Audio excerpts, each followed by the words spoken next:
The Into the Wild event brings us the debut of Toxel in eggs, and this weekend's Go Wild area event will debut Toxtricity in raids and max battles. How good is this electrifying toxic lizard though? Well, join us as we crank up the volume and analyze its viability in raids, PvP, and max battles.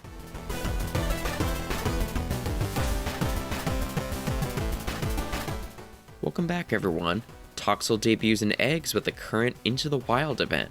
Now I'll tell you right now that baby Toxel is not very useful on its own, but its evolution Toxtricity is more exciting, especially with it currently being the only electric poison type in the franchise.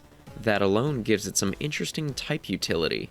Now Toxtricity has two forms, its amped form and its low-key form. However in Go, there's no real difference between the two besides aesthetics. In the main series, the forms have slightly different abilities and evolve based on different natures, but with the abilities and natures being absent from Go, the two are functionally identical. Starting off with its raid viability, Toxtricity isn't too special. At 224 attack, it's certainly lacking, with electric types like Xurkitree, Zekrom, and Thundurus all having much higher stats. It would have a little more room to compete as a poison attacker, but with Acid Spray being its only poison charged move, it'll be pretty abysmal there. But on the max battle side of things, Toxtricity looks a bit brighter. You could use Max Ooze in its normal Dynamax form for a strong poison max move, or in its Gigantamax form, Gmax Stun Shock will make Toxtricity a very effective electric max attacker for the time being.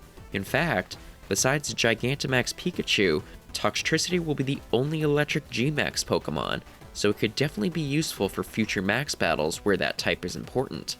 Next, let's move over to PvP, where Toxtricity will definitely have an interesting typing to take advantage of.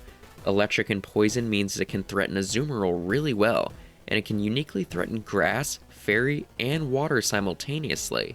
That said, Toxtricity is a really glassy, attack-weighted Pokemon, being slightly frailer than the likes of Greninja, so it'll definitely struggle to take hits. Another aspect going against it is the dominance of ground types in the current season.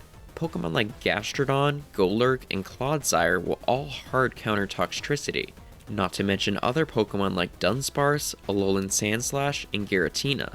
That said, it can be a threatening Pokemon.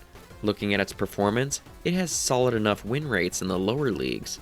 I especially think it might have some nice anti-meta use in the Ultra League, having the capability of beating Tentacruel, Drapion, Talonflame, and even Registeel. Now do I think Toxtricity will be a big PvP Pokemon like Annihilape, Feraligatr, or Clodsire? Not particularly, but it'll have unique utility if you plan around it, and I'm sure it will excel in certain limited formats too, like perhaps the Electric Cup. But what are your thoughts on Toxtricity? Are you excited for its debut, or is it not much more than a dex entry for you? Let us know down in the comments below. And if you like this video, be sure to give it a thumbs up and subscribe if you haven't already. Whether you're playing the ticketed version of the Wild Area event, or going free to play, we hope those of you that participate have fun. Until next time though, thank you so much for watching, and we'll see you next time. Take care.